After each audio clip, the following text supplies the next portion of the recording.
Ladies and gentlemen, now my next guest tonight has been on television since 1949. She's won a total of 5 Emmys on shows such as The Mary Tyler Moore Show, Mama's Family, and The Golden Girls. Well, she's just written a new book entitled Here We Go Again, My Life in Television. Please welcome Betty White.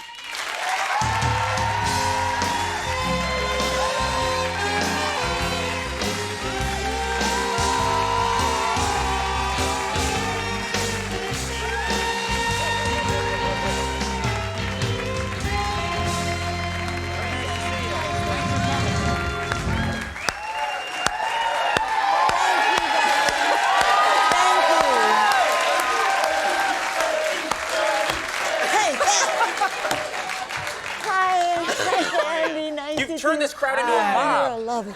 Well, I know, but I hear that music and it takes a girl back. You know, it really does. Well, thanks very much for coming. As I said up front, I've always wanted to meet you. It's very nice to have you here. Well, we got that done now. We don't have to worry about that anymore. It's done. It's over. Exactly. We've had, actually, I'm a huge fan of the old Mary Tyler Moore Show, and we had Mary Tyler Moore on the show. Just don't call her the old Mary Tyler Moore. That's not kind of nice, you know. I know. I'm sorry. I'm loaded. And then, of course, we had Ed Asner on the show.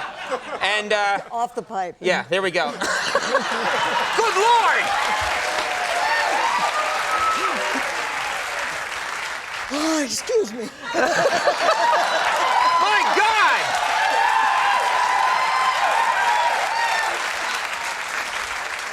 What won't you do? Well, just let me ask you, just indulge a fan for 1 second, and then we'll get on to your crack humor there. I know you love to do that stuff on shows, but tell us, on that show, the casting, so brilliant on that show. Everyone fit the part just right, and your character, Sue Ann Nivens, you were perfect in that part. And I was curious, was that part written exactly for you? Yeah, they wrote it for a sickeningly sweet, icky, yucky Betty White type. Mm-hmm. And they... it said Betty White type. Betty White type. And they said, the casting director said, well, why don't you get Betty? And they said, well, no, Mary and Betty are friends.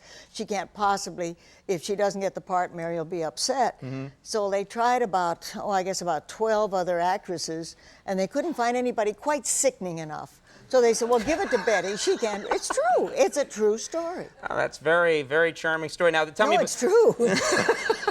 So they finally brought you in. So they brought me in, and it was just to be a one-shot, but I was sickening enough that they kept the character. They kept you around. Uh-huh. Well, all of us are huge fans here at the show. We're very glad to have you. Thank you, Dan.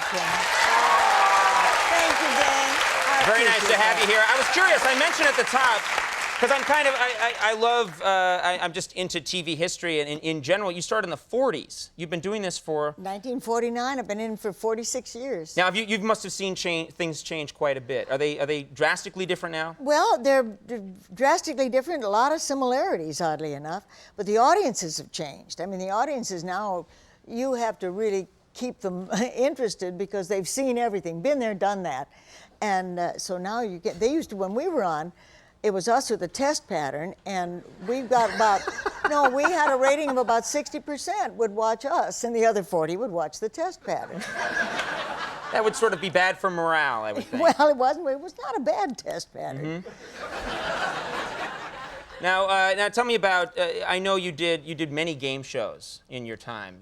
Everyone I think that was ever extant. I'm a game nut. All right, you're a game show nut. And you sort of made it a staple of using double entendre, racy language. That was kind of your specialty. Not racy language, and I don't ever do it on purpose. Well, but sort of things with a double meaning. I have a pun kind of a mentality, and you see a second meaning to things.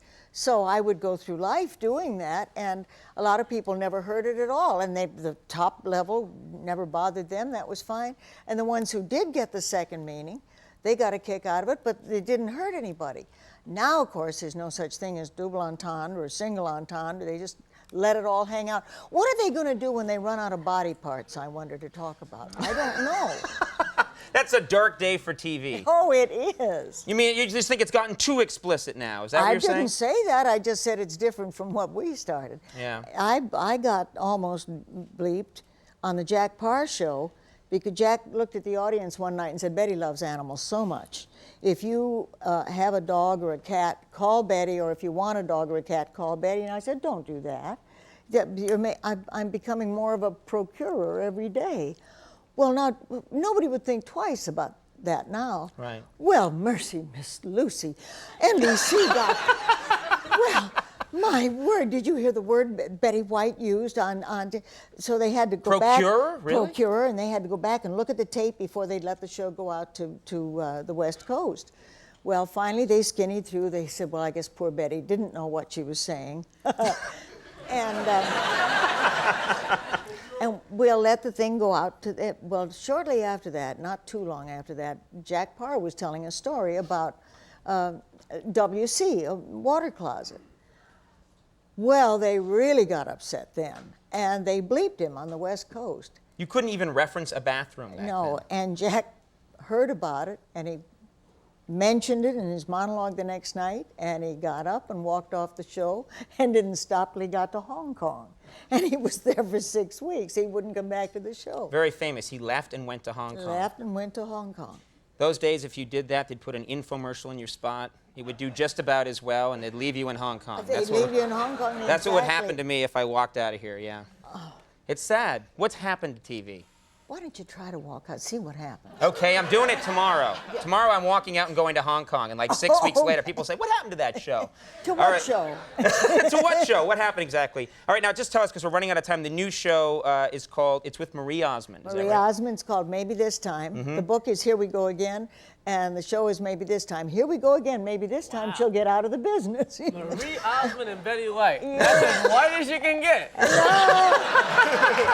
You'd be surprised. Chris Rock will be a special guest some week, huh? You're darn right he Can will. Chris Rock be? Okay, he'll be a I'd special love it. guest, and Sure, Andy and I will visit. I know Marie would love it. All right, well, okay, maybe this time it's going to be Saturdays at 8:30 Saturdays on at ABC. 8:30.